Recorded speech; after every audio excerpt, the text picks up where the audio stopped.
Sang Pemilik Kehormatan, episode 3. Malam sudah semakin larut. Lampu kamar Ruby sudah mati sejak tadi. Namun, tidak dengan pemilik kamarnya. Ruby masih menatap layar ponselnya dari balik selimut tebalnya. Ia masih membaca ulang chat singkat dari Iqbal beberapa waktu yang lalu. Rasa senang dan kecewa sedang ia nikmati saat ini. Kenapa dia mengakhiri pembicaraan ini begitu cepat? Tidak bisakah dia sedikit mengobati rinduku?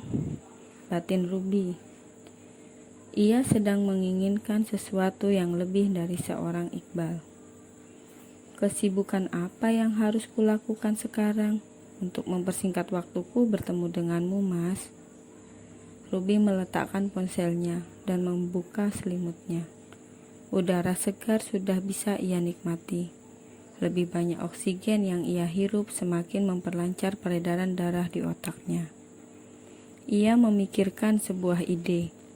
Bagaimana jika ia mengisi waktunya untuk kerja di perusahaan animasi milik Heru, suami Nara? Cahaya mentari pagi telah hadir menggantikan rembulan. Kelip-kelip bintang kian terkikis tersapu mentari. Suara santri-santri yang melantunkan ayat suci Al-Quran menggema indah dari pengeras suara masjid hingga ke dalam rumah Ruby. Ruby sudah memulai aktivitas paginya, menyapu lantai rumahnya.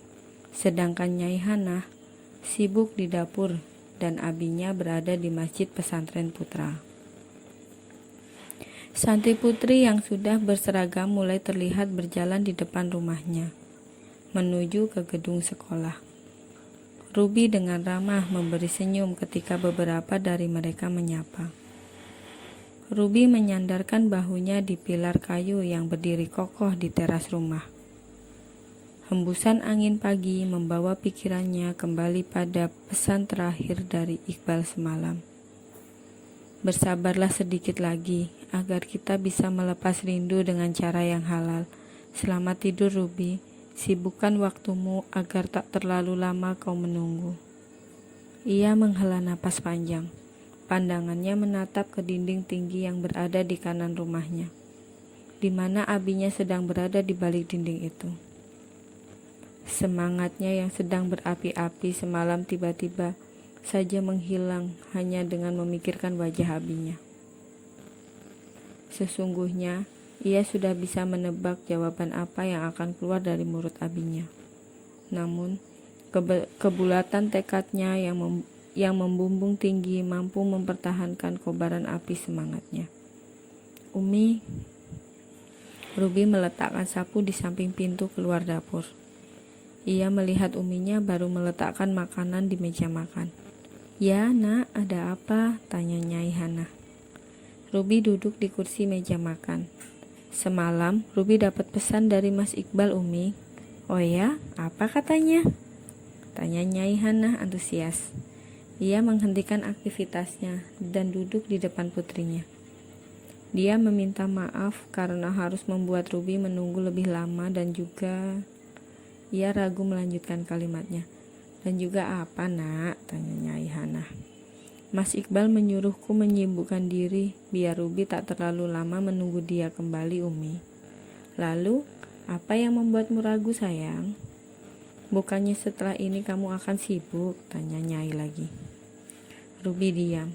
Ia ragu ingin mengatakan sesuatu. Bicaralah, Ruby, Nyai Hana mendesak.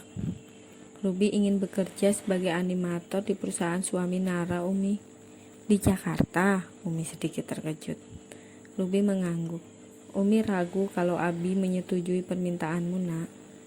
Kalimat Umi membuat Ruby menjadi tak percaya diri lagi untuk mengatakan keinginannya pada abinya.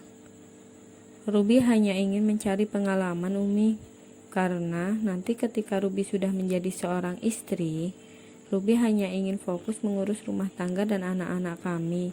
Apa Umi mau membantu Ruby meyakinkan Abi? Bicaralah nanti dengan abimu. Umi akan membantu sebisa Umi. Mata Ruby berbinar bahagia. Ia berdiri dan memeluk Uminya. "Terima kasih Umi, selalu mendukungku." "Sama-sama nak," Nyai Hana menepuk lembut punggung Ruby. Ruby kembali ke kamarnya. Ia sedang tidak tenang berada di dalam kamarnya. Semakin ia melihat jam dinding, jantungnya semakin terpacu karena ia akan mengungkapkan keinginannya. Sudah beberapa kali Ruby mengintip keluar jendela kamarnya. Ia berharap abinya segera datang. Dengan begitu, mungkin jantungnya akan segera kembali normal. Lama sudah Ruby menunggu. Akhirnya, Kiai Abdullah terlihat melintas halaman depan jendela kamar Ruby. Segera Ruby berlari keluar kamar dan menghampiri abinya. Kiai Abdullah baru saja duduk di kursi ruang tamu ketika Ruby datang. "Anak gadis kok jalannya seperti itu ya?" Ruby melambatkan jalannya, kemudian duduk di kursi yang terpisah dari abinya. "Kenapa nak?" tanya Kiai Abdullah. Tangannya meraih sebuah buku yang ada di atas meja.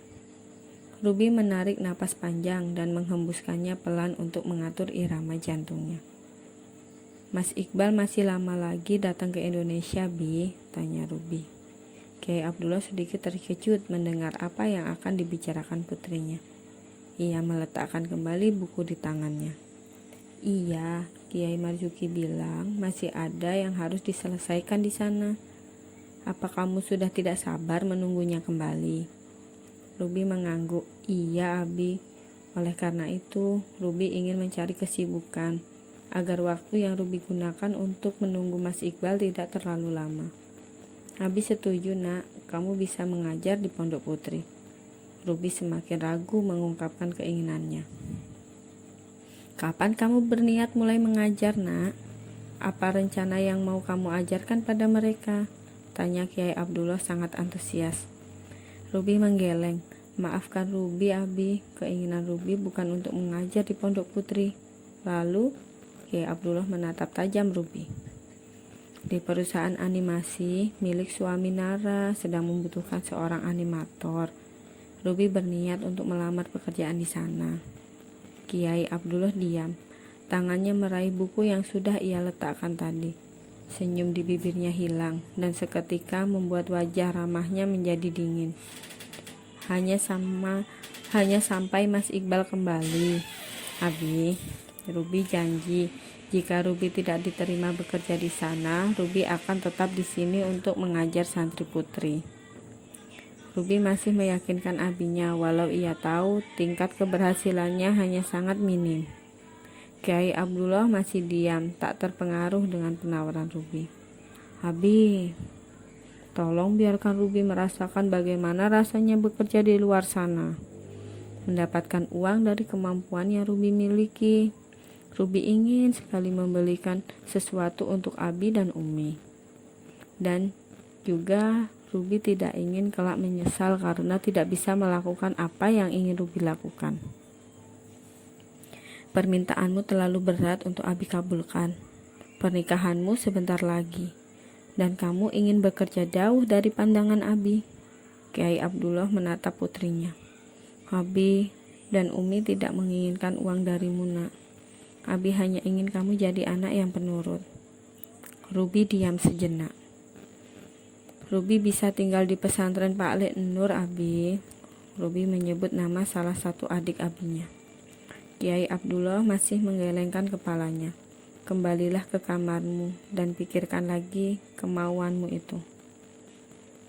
Berapa kali pun Ruby memikirkannya, kemauan Ruby tidak akan berubah, Abi. Begitu pula dengan Abi. Kiai Abdullah menutup bukunya dan memilih meninggalkan Ruby. Walau tahu hal ini akan terjadi, lapisan keyakinan yang ia bubuhkan di hatinya tetap saja membuatnya merasa sedih dan kecewa.